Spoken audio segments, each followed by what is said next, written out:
Lisa from Mobile Tech Review, and today, yay, we're finally looking at the Google Nexus 4 smartphone. This is Google's latest pure Google experience device. It's sold on lock, GSM networks only, and there's a lot of improvements here over the last Nexus, the Galaxy Nexus. The hardware inside is actually pretty impressive. Quad-core 1.5 gigahertz CPU, a very good 8 megapixel camera, HSPA plus 4G, so GSM networks only for this. $299 for 8 gigs, $349 for 16 gigs. Not bad compared to what carriers charge for phones. We're going to look at it now.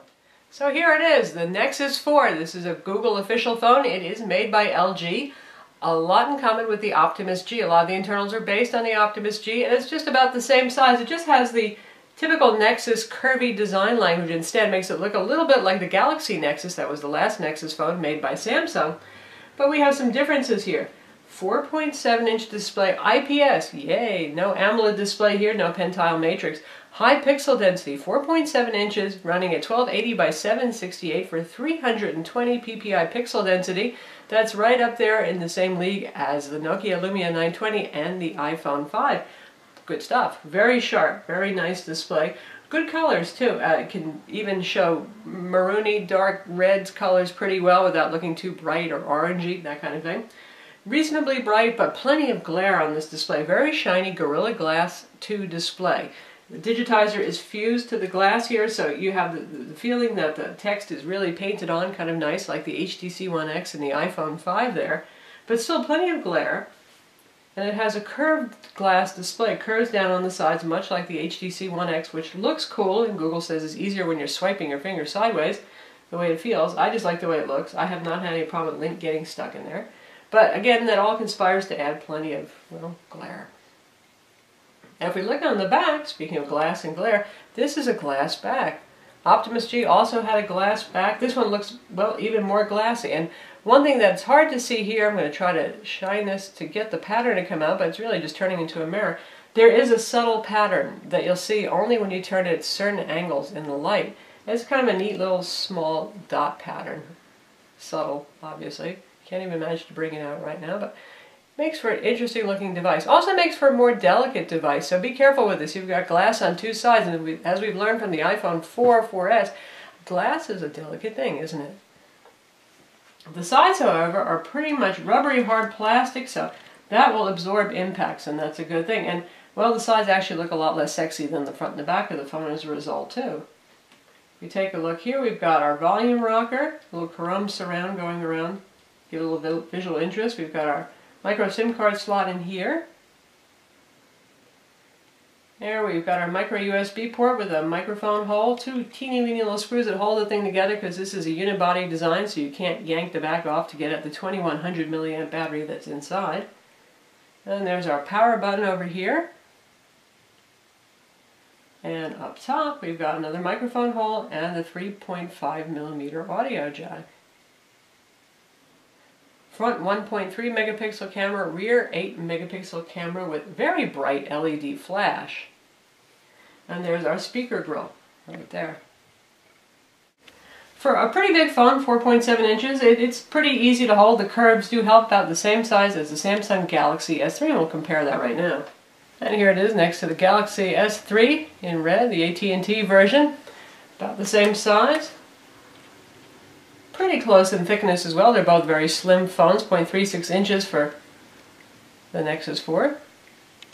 And here it is on top of the fairly ginormous Samsung Galaxy Note with a 5.5-inch display. So suddenly the Nexus 4 is looking pretty darn portable when you compare it to something like the Galaxy Note. There they are, side by side. In the spirit of pure Android design, there are no capacitive buttons here. These are actually software buttons that you're seeing on screen, so they will use up a little bit of your screen real estate. And the phone is running Android Jelly Bean 4.2. Now both 4.1 and 4.2 are called Jelly Bean. 4.2 is currently the latest, and you'll find that just on Nexus devices right now. And that adds a couple of tweaks and features, things like pinch zooming in Gmail and separate user accounts on tablets, but not on the smartphone. And there's a couple of other neat things just in general about Jelly Bean that we'll show you with the latest version here. But first let's talk about the hardware inside. 1.5 gigahertz Qualcomm Snapdragon S4 Pro Crate CPU. The Pro means it is a quad-core CPU, so this thing is pretty fast. In fact, that's the same internals in the Optimus G by LG. and also in the HTC Droid DNA. However, it benchmarks slower than those other two. That's really surprising. So far in synthetic benchmarks, you would think this would do at least as well as the Optimus G, or maybe a little better, because it has a clean Android experience, no overlay on top, and slightly newer version of the operating system, but it benchmarks a little slower. We'll cover those numbers in a bit. 2 gigs of RAM in here, so you've got plenty of memory for multitasking, and again, it's available with either 8 or 16 gigs of storage. 8 sounds a little old-fashioned these days, doesn't it? But that allows them to bring it in at a $299 price point without contract. $349 if you want the 16 gig. So this guy, this is a GSM World phone, so this is not going to work on Sprint, this is not going to work on Verizon. Google has not said that they're going to have a version for either of those carriers. It does not have LTE. For those of us in the US, that is pretty much a bummer. Really depends on how good your HSPA Plus service is from your carrier in your area. T-Mobile is actually selling this with contract for $199, so you get a little bit of savings there, but that's not really a huge subsidy. I would say just, if you can afford it, don't even bother with the contract on T-Mobile. But since they don't have LTE, they have a pretty robust HSPA Plus 42 network, and it makes the most sense there. On AT&T, again, they pay more attention to making LTE as fast as possible rather than HSPA Plus. So a little bit less exciting if you spend a lot of time surfing web pages, streaming video, that kind of thing. Now, for those of you who are overseas, many countries still don't have LTE, and then, well, it's a no-brainer. This becomes a much more attractive phone. Phone has dual-band Wi-Fi, 802.11bgn, Bluetooth, a GPS, and NFC that works with Google Wallet. Of course, since it's an official Google phone, you don't have to worry about any problems using Google Wallet there. Clean experience device.